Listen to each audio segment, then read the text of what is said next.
जैसे मर्डर का ही मैंने देख रहा था कि करीब 27 केस रिपोर्ट हुआ है रूरल क्षेत्र में वांटेड थे जो चंदन मुखिया जी थे।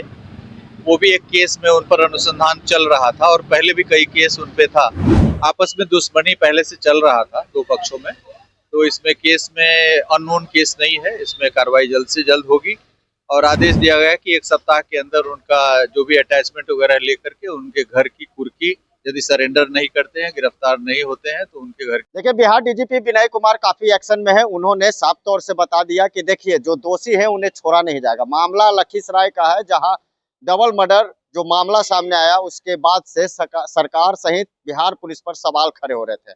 जब डीजीपी से सवाल पूछा गया तो उन्होंने साफ तौर से कह दिया, वारंट जारी कर दी गई है, छापेमारी की जा रही है, अगर वो लोग सरेंडर नहीं करते हैं तो उनकी घर की कुर्की भी जब्ती की जाएगी। वहीं अगर अनुसंधान की बात की जाए कि कितने मामलों का अनुसंधान किया गया, तो डीजीपी ने साफ तौर से कहा है कि देखिए, 100 से ऐसे मामले हैं जिसे निपटा दिया गया है। लॉ एंड ऑर्डर की बात है, उसे पूरी तरह बनाए रखने की जरूरत है और हम लोग कोशिश कर रहे हैं।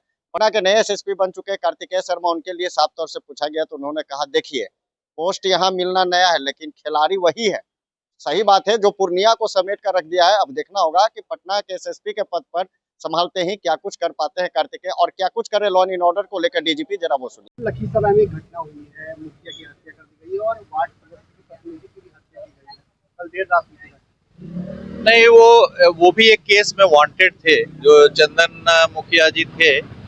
वो भी एक केस में उन पर अनुसंधान चल रहा था और पहले भी कई केस उन पे था और जो भी इसमें इन्वॉल्व है उसके लिए एसआईटी गठित किया गया है एसपी लखीसराय के द्वारा और डीआईजी मुंगेर को आदेश दिया गया कि वो जाएंगे और इस केस को जल्द से जल्द डिटेक्ट करने के लिए, और उसमें नेमिंग वगैरह भी हो रहा है।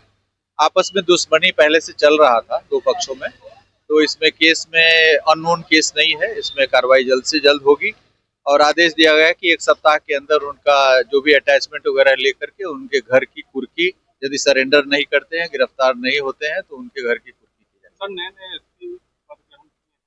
क्या दिशा निर्देश क्राइम कंट्रोल को लेकर दिया जा रहा है? लगातार क्राइम रिव्यू भी किया जा रहा है आपके द्वारा। देखिए, नए जगह नया हो सकता है लेकिन पदाधिकारी अनुभवी हैं। सभी पदाधिकारी पूर्व में कार्य कर चुके हैं अपराध नियंत्रण और अपराध उद्भेदन का। जो प्राथमिकताएं हैं उन प्राथमिकताओं के बारे में हम लोग विचार मंथन कर रहे हैं और सभी पदाधिकारी अपना अपना कार्य कर रहे हैं।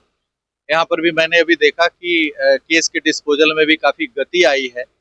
जैसे मर्डर का ही मैंने देख रहा था कि करीब 27 केस रिपोर्ट हुआ है रूरल क्षेत्र में, लेकिन उसे 4 गुना डिस्पोजल किया गया, 100 के करीब मर्डर केस डिस्पोजल किया गया। तो जो केसेस पेंडिंग है सीरियस क्राइम्स के, उसके डिस्पोजल की भी गति काफी बढ़ी है और भविष्य में और इसमें बढ़ने की संभावना है।